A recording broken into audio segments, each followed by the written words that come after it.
함께 받겠습니다. 히브리서 13장 1절과 2절 두 절의 말씀입니다. 히브리서 13장 1절 2절 우리 두 절의 말씀 합독하겠습니다. 시작.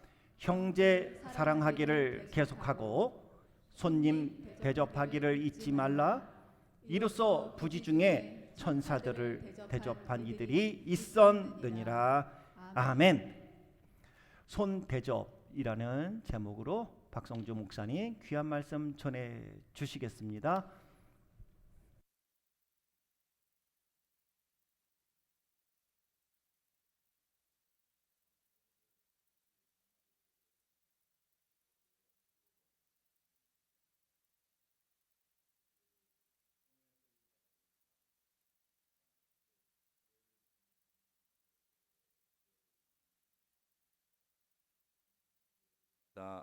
그 어떤 느낌이 있는가 하는 그 느낌과 분위기를 참석해 보면 알 수가 있죠. 근데 인디아나폴리스 한인 장로교회 분위기가 아주 참 좋다 하는 것을 느낍니다. 뭐 그 목사님 이렇게 예배 진행하시면서 성도님들 서로 인사하라고 할 때에 뭐 아까 몇 가지 시키더라고요. 뭐 처음에 것이 뭐였더라? 뭐 정말 많이 보고 싶었습니다는 말 같지도 않은 이상한 거짓말을 시키는데도 여전히 잘 따라서 하시고 분위기가 좋았어요. 그 목사님 방에 들어갔더니 과자가 뭐 이렇게 잔뜩 있어서 제가 이 양반도 이제 나이가 들어가니까 뭐 이제 군것질이 많이 필요한가 보다 생각했는데 그게 아니라 손님이 계속 찾아오더라고요. 그 조그만 아이들이 와가지고 목사님 방에 와서 과자, 사탕 뭐 이런 걸 이렇게 받아가는데 제가 옛날에 첫 목회할 때에 그 예배당을 건축을 하고 그리고 뭐 교회가 막 부흥하던 그 시절에 그런 일이 있었어요.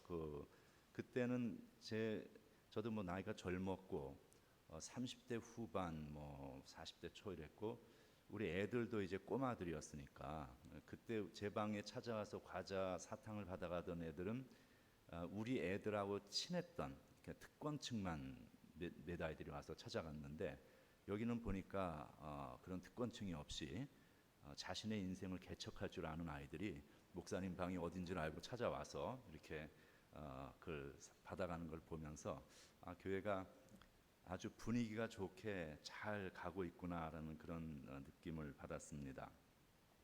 그 팬데믹을 지나면서 많은 교회들이 팬데믹 전과 비교했을 때 교세가 줄었습니다. 전반적으로 70%, 80% 정도로 줄은 것이 미국 전반의 평균입니다. 그러다 보니까 이제 재정도 감소하고 또 뭐 교인들이 좀 자신감도 좀 떨어질 수밖에 없고 교회가 이제 분위기가 어려우면서 어떤 교회들은 이거 교회를 계속 유지할 수 있을 것인가라는 그런 위기감까지도 느끼는 교회들이 있습니다만 우리 인디아나폴리스 한인 장로교회는 박문석 목사님 그 부임하신 후로 이제 위임식이 2년 되었다고 했는데 교회가 아주 이렇게 안정되게 잘 성장하고 있고 또 새로운 교인들이 이게 뭐 한인들이 별로 많지도 않은 지역에서 계속해서 오고 있고 또 체육관 건축 계획을 수립하는 그런 좋은 소식도 들려와서 얼마나 마음이 좋은지 모르겠습니다. 어제 저녁에 그 목사님과 함께 조장로님으로부터 저녁 식사 대접을 받으면서 이 교회에 일어났던 아주 참 은혜로운 그 체육관 건립을 어떻게 시작하게 되었고 하는 그런 간증도 듣고 그러면서 이제 건축 계획에 대한 이야기를 두루두루 그저 편안하게 이야기를 나누었습니다. 저도 교회 건물을 지어본 경험이 있고 또 대학교 때 건축을 공부했고 한국에서는 라이센스도 가지고 있었기 때문에 건축에 대해서는 조금씩 그 귀동량으로 주워 들은 것이 있습니다. 그래서 관심이 있기 때문에 이제 많은 이야기를 나누었는데 건축을 할 때에 가장 피해야 할 일들 가운데 하나가 그 데드 스페이스를 없애는 겁니다. 데드 스페이스라는 것은 죽어 있는 공간이죠. 이렇게 건물을 지어놓고 전혀 활용되지 않는 공간이 많은 건축 설계일수록 그것은 아주 형편없는 건축에 들어갑니다. 그러니까 데드 스페이스가 많으면 그만큼 불필요한 공간의 면적을 위해서 이게 돈을 투자해야 되고 시간과 노력을 투자해야 되니까 그만큼 불필요한 건축비가 그 면적당 단위 면적당 건축비가 올라가게 되는 것이죠. 그리고 쓰지 않는 공간을 그렇게 놔두면 뭐 하겠어요? 아무 의미가 없는 그런 일입니다. 저가 목회했던 교회에서도 아주 커다란 그 체육관을 가지고 있는 교회가 하나 있었고 또 한인 교회들이 큰 체육관을 짓습니다. 근데 이제 보면은 그렇게 큰 체육관을 지어놓고 나면은 보통은 정신 승리로 끝나는 경우가 많습니다. 야, 우리 이렇게 큰 체육관이 있어. 그런데 1년 내내 쓰지를 않아. 그 1년에 뭐 어쩌다 한번 무슨 큰 행사가 있을 때는 한번 쓰지 거의 체육관을 활용하지 않는 그런 경우가 많죠. 그러면 그것은 그냥 체육관 전체가 다 데드 스페이스로 전락이 돼버리는 그런 케이스가 되는 거죠. 그러니까 뭐 정말 의미 없는 일이죠. 그런데 그것보다는 이제 뭐 예를 들어서 그렇게 규모가 크지 않다 하더라도 1년 내내 교인들이 와서 사용할 수 있고 활용할 수 있고 또 아까 우리 집사님도 그런 기도를 그렇게 하셨습니다마는 그것이 우리 커뮤니티 지역 사회 한인들에게 또 도움을 줄 수 있는 공간으로 활용될 수 있다면 예를 들어서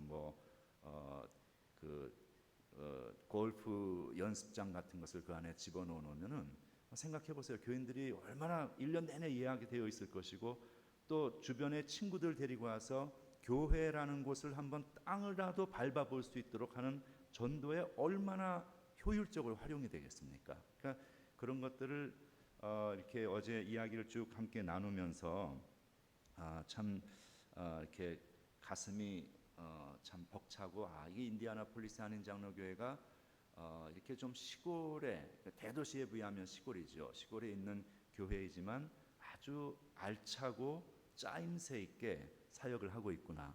그래서 그렇게 효용도와 활용 가치가 극대화되는 건물을 지어놓고 사용할 수 있다면 그냥 지금까지 동그라니 커다란 건물만 지어놓고 정신승리만 하던 그런 다른 교회들에게 아주 좋은 메시지가 될 수 있고 또 우리 한인 교회들에게 그런 체육관의 건물과 교회 활용에 있어서 좋은 롤 모델을 제시할 수 있는 그런 모습이 되겠다 싶은 생각이 들었습니다. 그래서 앞으로도 지속적으로 우리 목사님을 중심으로 해서 온 교회가 힘을 합쳐서 하나님의 나라를 이 땅에 세워가는 데에 선한 영향력을 미칠 수 있는 그러한 선교적 사역지가 되고 한인교회 좋은 귀감이 되는 그런 교회가 될 수 있기를 주님의 이름으로 축원합니다. 오늘 본문은 손대접에 관한 말씀입니다. 우리가 손대접 다 하죠. 집에 찾아오는 손님들 대접하고 이렇게 대접합니다. 손대접 귀한 겁니다. 그런데 한번 생각해 보십시오. 손대접이 성경에서 손대접을 하라고 이야기할 정도로 그렇게 중요한 것인가? 그리고 그 뭐 손님 대접하는 걸 가지고 설교를 할 정도로 그렇게 의미가 있는 것인가? 우리 생각해 볼 수가 있습니다. 그래서 오늘 우리가 그 문제를 한번 좀 생각을 해보려고 합니다. 오늘 본문 말씀 아주 짧습니다만 그렇게 되어 있죠. 형제 사랑하기를 계속하고 손님 대접하기를 잊지 말라. 이로써 부지 중에 천사들을 대접한 사람도 있었다. 이런 말씀이 나옵니다.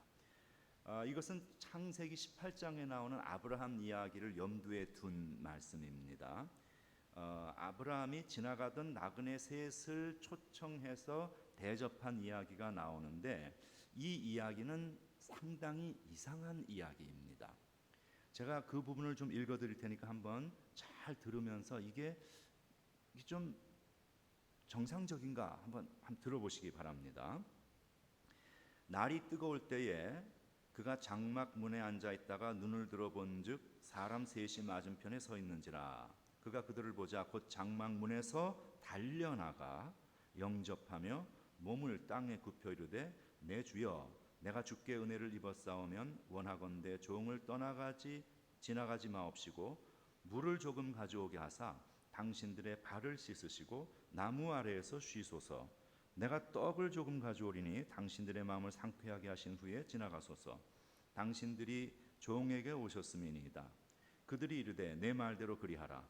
아브라함이 급히 장막으로 가서 사라에게 이르되 속히 고운 가루 세 스와를 가져다가 반죽하여 떡을 만들라 하고, 아브라함이 또 가축대 있는 곳으로 달려가서 기름지고 좋은 송아지를 잡아 하인에게 주니 그가 급히 요리한지라. 아브라함이 엉긴 젖과 우유와 하인이 요리한 송아지를 가져다가 그들 앞에 차려놓고 나무 아래에 모셔섬에 그들이 먹었다.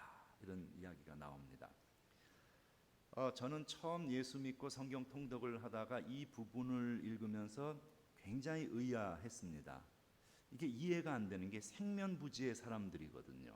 전혀 모르는 사람들에게 아브라함이 했던 행동인데 이게 왜 이럴까 싶었고, 또 하나는 뭐 그런 일이 있었다 하더라도 아니 뭐 사람 좀 대접한 것이 뭐가 그렇게 대단한 일이라고 이걸 성경에까지 이것을 이렇게 집어넣어 놨을까, 그런 의문을 가졌던 적이 있습니다. 한번 생각해 보세요. 사막의 그 뜨거운 기후에 뜨거운 태양이 장렬하는 곳입니다. 그늘 한 점 없는 그 뜨거운 사막의 태양이 장렬하는 한낮에 만사가 귀찮은 법에 내 손가락 하나도 움직이기 싫은 그런 상황일 것입니다. 그런데 생면부지의 사람들이 나타난 거예요. 그랬더니 아브라함이 했던 행동이 무엇인가 하면은 그들을 향해서 달려나가서 그들을 환영했다. 이상하잖아요. 이게 뭐 예를 들어서 아는 사람이라든지 뭐 서로 아주 좋은 관계라든지 그래도 그렇게 뭐 달려나가기까지는 힘들 텐데 그 뜨거운 여름에.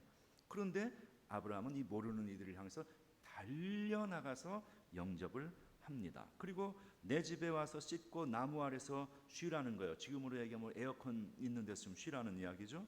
그러면 먹을 것을 준비해서 대접을 하겠다. 고운 가루로 떡을 만들고 기름지고 좋은 송아지를 잡았다 그랬어요. 이것은 최상급품의 재료를 의미합니다. 그러니까 자신이 가지고 있는 최고의 것을 준비해서 내어놓는 거예요. 급히 요리하여 신선한 우유와 요리한 송아지로 나무 그늘 아래에서 그들을 대접했다. 제가 처음에 예수 믿고 나서 이것을 읽으면서 도저히 이해가 안 됐습니다.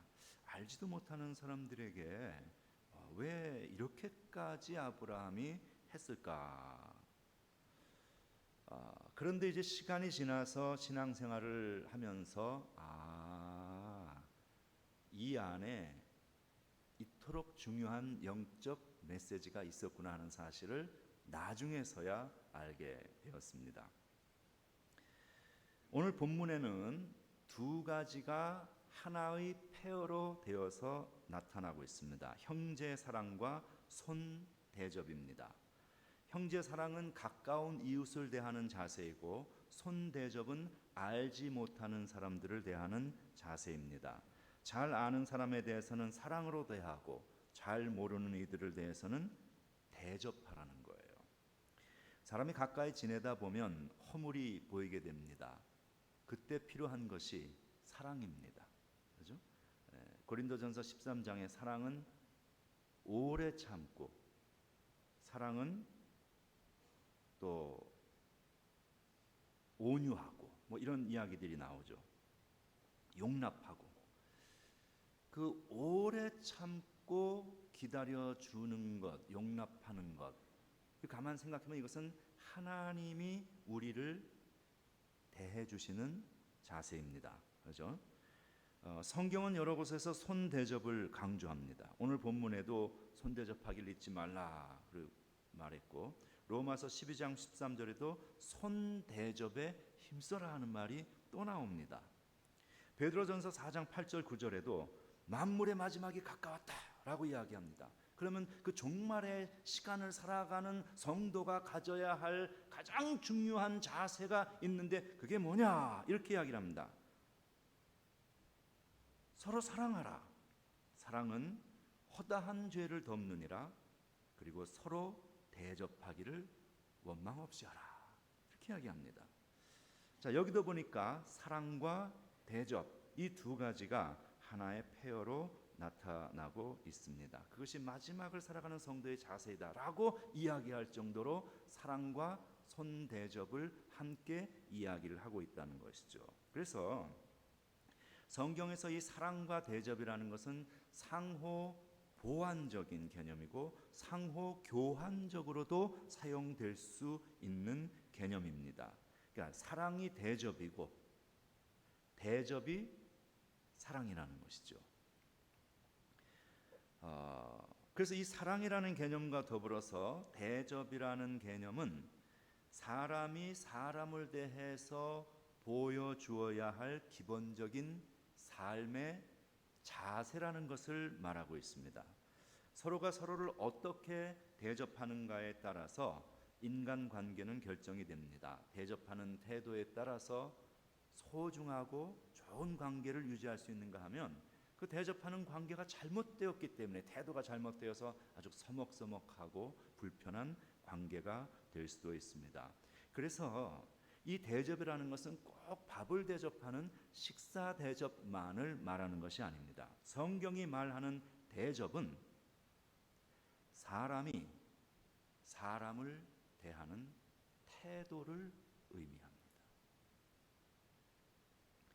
이 손대접이라는 말은 영어로 hospitality입니다.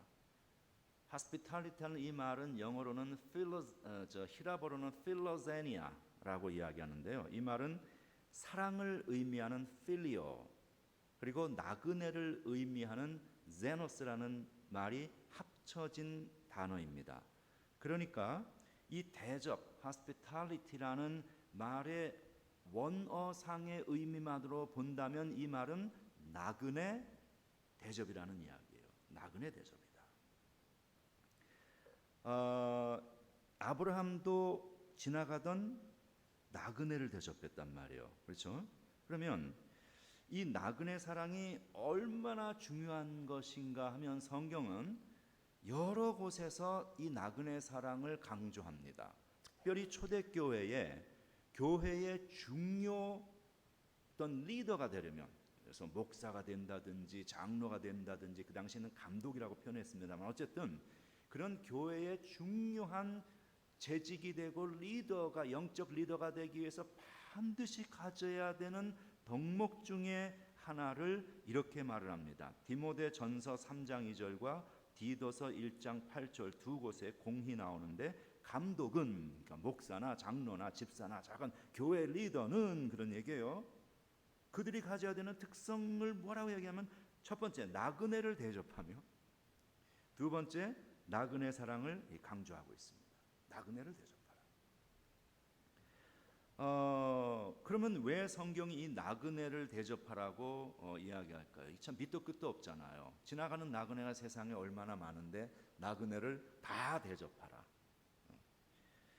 그러면 우리가 이 나그네가 누구인가를 한번 생각해 볼 필요가 있습니다.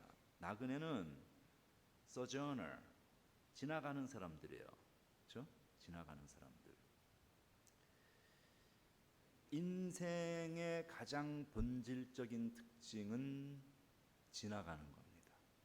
인생은 지나갑니다. 어느 누구도 이 땅에 영원히 머물지 않습니다. 지금 예배드리는 이 순간도 우리의 인생에서 지나가고 있습니다. 청년의 때가 어제 같았는데 어느덧 훌쩍 지나가고 희끗희끗함과 주름이 얼굴을 덮기 시작합니다.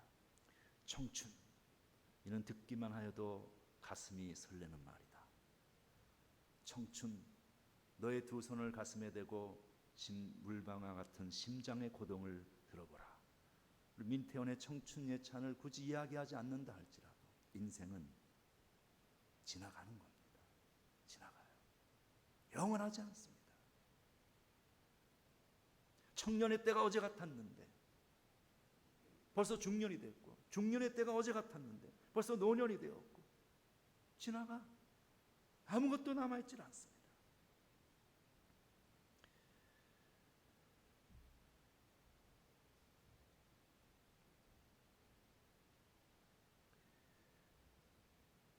그렇기 때문에 성경은 이 인생의 본질, 지나간다는 것, 세상 모든 사람들을 나그네라고 이야기하고 있습니다. 나그네다. 그렇기 때문에 이 손대접, hospitality, 나그네 사랑이라는 말의 의미는 우리가 인생을 살며 만나는 모든 나그네, 지금 내 옆에 앉아 있는 사람들이 다 나그네예요. 나도 그들에게 나그네예요. 예배당 안에 있지 않지만 우리가 인생을 살아가며 만나는 모든 사람들은 성경이 이야기하는 지나가는 사람들이에요. 나그네입니다. 성경은 그 나그네를 사랑하라고 이야기합니다. 그 대상이 가족이든 그것이 교인이든 믿지 않는 사람이든 우리와 생각이 다른 사람이든 나그네로 살고 있는 세상 모든 이들을 대하는 성도의 자세는 내가 이 땅에서 만나는 그 사람들은 하나님께서 나에게 보내주신 손님이라고 생각하고 그들을 선대하고 그들을 귀하게 맞이하고 대하는, 성경은 이것을 다른 말로 이웃사랑이라고도 이야기합니다.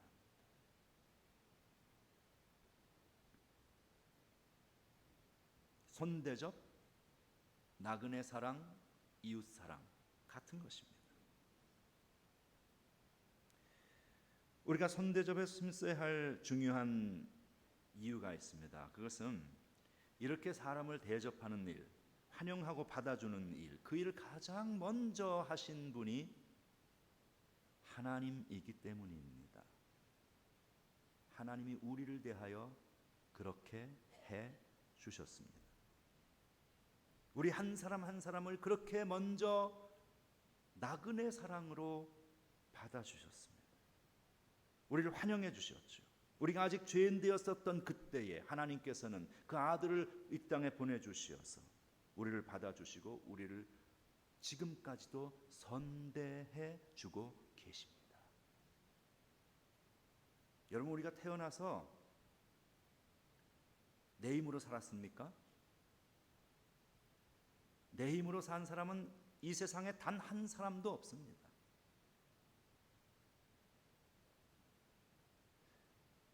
우리가 오늘 아침에 먹었던 그 한 그릇의 음식조차도 내 힘으로 만든 것이 아닙니다. 아니, 내가 돈 벌어서 만들었는데? 내가 돈 벌어서 얻었는데? 아니, 그 돈은 어디서 났어요? 그 돈 내 혼자 벌었어요?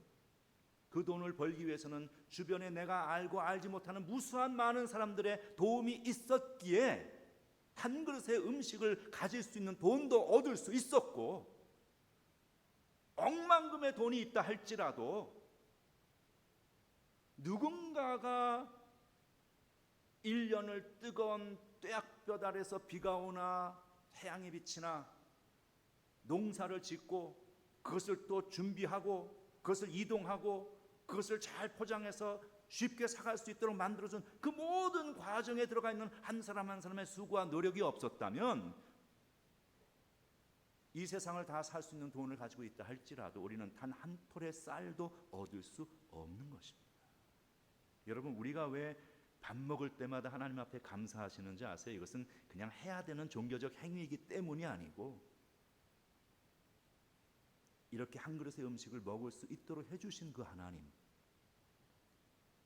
그리고 내가 알지 못하는 그 수많은 사람들의 노력과 그들의 수고를 통해서 오늘도 하나님께서는 나를 이렇게 선대해주고 계시는구나, 그거 감사하는 거예요.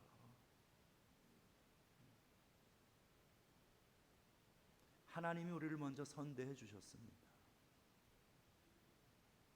그래서 우리도 우리의 이웃을, 지나가는 세상 모든 나그네를 선대하며 사는 것이 맞는 겁니다.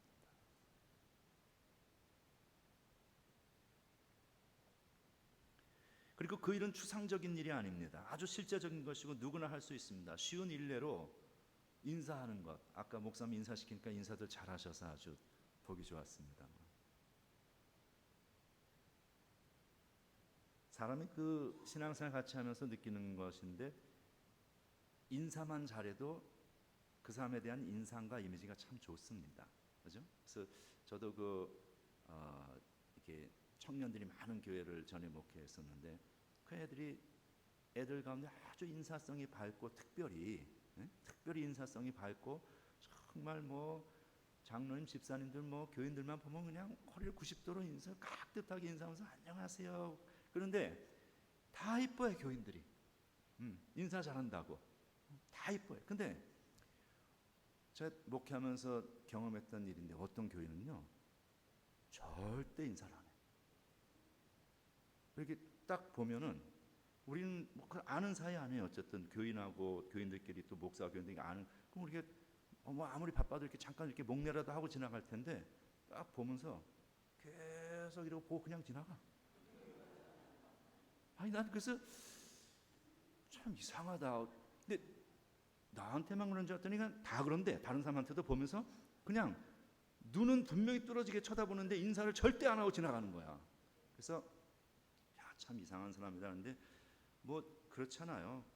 이게 보통 이제 우리가 소 닭 보듯 한다 그런 말이 있습니다만 짐승들끼리는 그러잖아요. 이렇게 딱 쳐다보고 이게 저게 나한테 위협이 되는지 안 되는지 이쪽을 쳐다보면서 그렇게 얘기해서 미안합니다만 저게 나한테 위협이 되나 안 되나 확인을 한 후에 괜찮으면 그냥 지나가고 또 이게 위험하다고 생각하면 왕 하고 이제 무는 건데 이 사람은 그러지 않잖아요.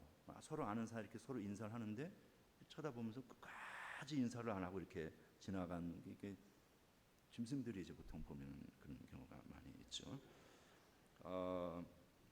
그래서 이제 교인과 교인 간에 또 목사와 교인 간에 서로를 존중하고 아끼고 하나님이 나에게 보내주신 귀한 손님이구나. 이렇게 생각하고 그렇게 서로를 선대하는 거예요. 그게 손대접의 의미입니다. 가정에서도 직장에서도 일상에서도 내가 만나는 모든 사람들에게 사람이 서로가 서로를 대하여 그 마음과 그 태도와 그 자세로 서로를 대하고 살아가면 이 세상은 사람 살만한 세상이 되는 겁니다. hospitality, 이 환대라는 이 말은 손대접이라고도 오늘 했습니다만 환대, 손대접 다 같은 거예요. 라틴어로는 호스피스라고 합니다.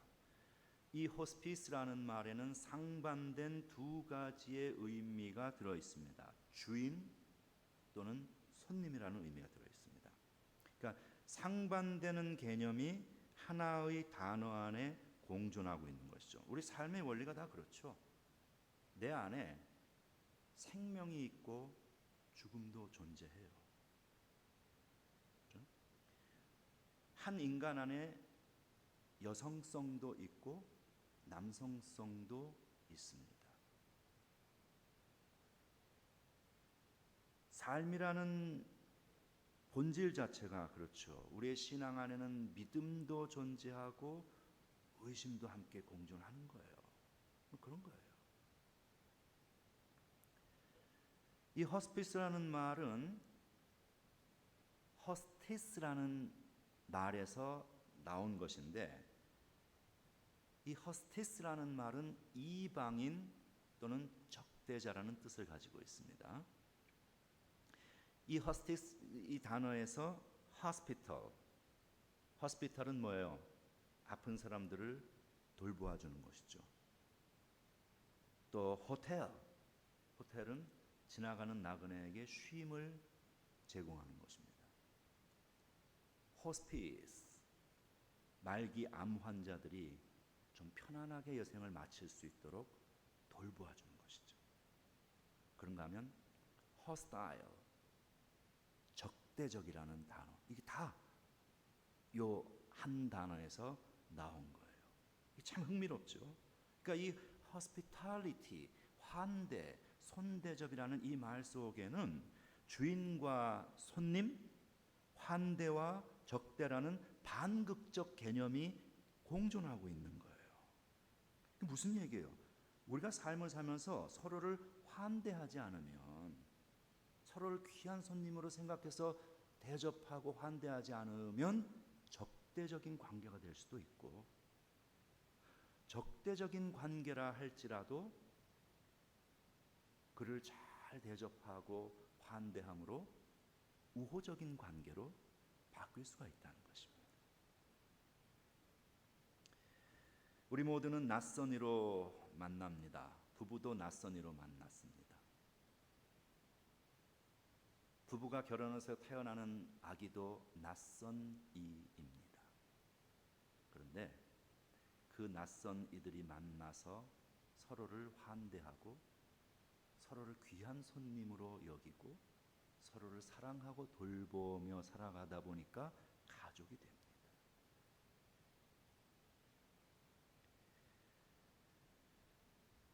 우리 모두는 서로에게 손님입니다. 손님으로 만나 함께 살아가고, 그렇게 하면서 내가, 너가, 우리가 서로를 대해 어떠한 태도를 보이는가, 환대의 관계가 되기도 하고 적대의 관계가 되기도 합니다. 서로를 환대하며 살아가는 세상을 성경은 천국이라고 부르고, 서로를 적대하며 살아가는 사람들이 사는 세상을 성경은 지옥이라고 부릅니다. 천국과 지옥은 그렇게 멀리 있는 추상적 개념이 아닙니다. 그것은 나의 마음, 나의 태도에 따라서 내가 살아가는 주변 환경을 천국으로도 만들 수 있고 지옥으로도 만들 수 있습니다. 선택은 나의 것입니다. 하나님은 우리를 귀한 손님으로 여기고 우리에게 가장 큰 선물로 그의 독생자 예수 그리스도를 보내주셨습니다. 그리고 그 예수님을 나의 인생의 가장 귀한 손님으로 우리가 환대하고 영접할 때 하나님은 우리에게 영생이라는 영원한 선물을 축복으로 주십니다. 그것이 하나님이 우리를 대하시는 손대접입니다. 그리고 하나님은 그렇게 그 하나님의 손대접을 경험한 우리들로 하여금 이제는 우리도 그 하나님의 손대접을 경험해서 이 많은 축복을 받았으니 우리도 이제는 우리가 만나는 이 세상 모든 나그네, 내 옆에 앉아있는 사람들 나그네 그랬죠. 전부 다 내가 만나는 그 모든 이들에게 내가 하나님으로부터 받았던 그 손대접의 마음과 태도를 가지고 그들을 대함으로 말미암아 서로를 선대하는 그러한 삶이 되기를 원하시는 겁니다. 아브라함은 나그네를 선대했습니다. 그런데 그 일은 하나님을 대접한 결과를 가져왔습니다. 아들을 낳으리라는 복음을 듣게 됩니다. 놀라운 축복을 받았습니다. 우리 인생을 살아가며 서로를 선대하는 그리스도인들 되시기를 바랍니다. 그렇게 서로를 선대하셔서 나도 모르는 사이에 하나님을 선대하고 그것이 하나님 앞에 서는 날 하나님이 나를 기억해 주시는 내 인생의 크레딧이 되기를 주님의 이름으로 기원합니다. 기도하겠습니다. 하나님 감사합니다. 우리를 선대해 주셔서 감사합니다. 우리를 선대해 주셔서 오늘날까지도 작고 큰 모든 것에 부족함이 없이 살게 해 주셨을 뿐만 아니라 하늘나라의 영원한 소망도 가지게 하심을 감사합니다. 하나님으로부터 먼저 받은 그 선대 우리도 우리의 이웃 지나가는 우리의 모든 나그네들에게 나누게 하여 주옵소서. 그리하여 우리가 경험한 그 사랑을 그들과 나눔으로 그것이 하나님을 선대하는 결과가 되고 하나님이 우리의 인생을 기억하는 아름다운 믿음의 인생 되기를 우리 주 예수 그리스도 이름으로 기도합니다. 아멘.